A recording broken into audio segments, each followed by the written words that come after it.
मंडळी, जसं की आपल्या सर्वांना माहितीच आहे, आजची शेती ही पूर्वीपेक्षा जास्त खर्चिक झालेली आहे.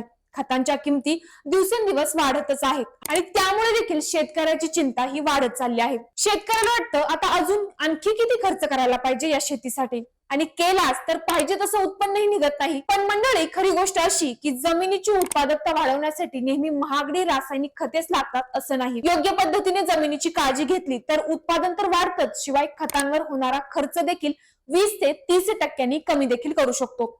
नमस्कार, मी मोनिका रोडे, पालवी अॅग्रिको मध्ये आपल्या सर्वांचं आजच्या महत्वपूर्ण व्हिडिओमध्ये हार्दिक स्वागत करते.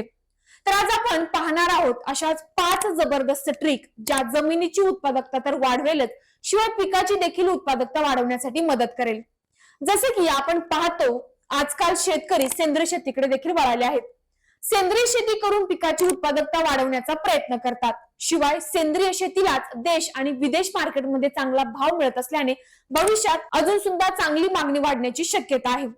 त्यासाठीच मातीतला सेंद्रिय कर्ब किंवा मातीतले सेंद्रिय घटक वाढवणं पहिल्यांदा महत्वाचं आहे. मग आता प्रश्न असा की नक्की हे सेंद्रिय घटक वाढवायचे तरी कसे, तर सांगते. पहिली गोष्ट म्हणजे प्रत्येक खताची पिकाला होणारी उपलब्धता ही ठराविक दिवसांची असते. पूर्णपणे दिलेले खत हे तेवढे दिवस त्या जमिनीमध्ये पूर्णपणे मिसळण्यासाठी वेळ घेतच.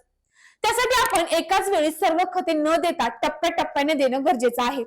भरखते देत असाल तर ती देखील टप्प्याटप्प्याने देऊन सेंद्रिय खतांचा जास्त वापर आपण देखील केला पाहिजे. दुसरी बाब म्हणजे सेंद्रिय शेतीत जास्त समस्या येते ती म्हणजे कुजण्याची. आणि कुजण्याची प्रक्रिया किती जलद होणार हे सर्व हवामान आणि तापमानावरती अवलंबून असतं. त्यासाठीच आपण जास्त करून कंपोस्ट खत, शेणखत, पालापाचोळा किंवा पिकांचे अवशेष यांचा वापर केला पाहिजे. तिसरा उपाय म्हणजे जमिनीमध्ये लवकर कुजणारी आणि अन्नद्रव्य पुरवणारी देखील पिके आपण घेतली पाहिजेत. जसं की धेंचा, ताग, शेवरी आणि पार्थेनियम यांसारख्या हिरवळीच्या पिकांची लागवड करून ती पिके फुलोऱ्यात येण्याआधी जमिनीत गाडून टाकायची, जेणेकरून पिकाला उत्तमरित्या अन्नद्रव्यांचा फायदा होतो आणि जमिनीची सुपीकता देखील वाढण्यास मदत होते. या व्यतिरिक्त आपण कडधान्य वर्गीय पिके देखील लावू शकतो. तसेच सगळ्यात सोपा उपाय म्हणजे बऱ्याच वेळा आपण पाहतो की प्रत्येक शेताच्या बांधावर एक सुबाबूळ किंवा गिरीपुष्प यांसारखी झाडे असतात. तर त्यांची तोडणी करून टाकण्यापेक्षा त्या झाडाच्या फक्त फांद्या जरी कापून त्या शेतात पुरल्या तर त्यांचा 3 प्रकारे फायदा होतो.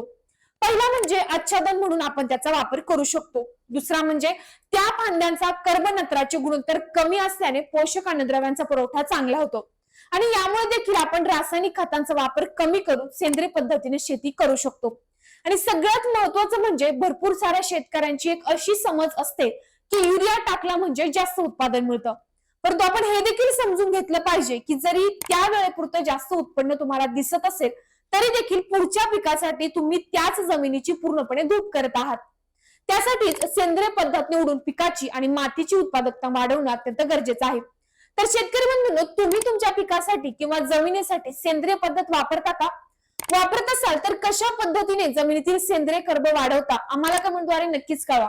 तसेच हा व्हिडिओ आवडल्यास व्हिडिओला लाईक करा, चॅनलला सबस्क्राईब करा. तसेच हा व्हिडिओ बाकी आपल्या इतर शेतकरी बंधूंना पाठवायला विसरू नका. धन्यवाद.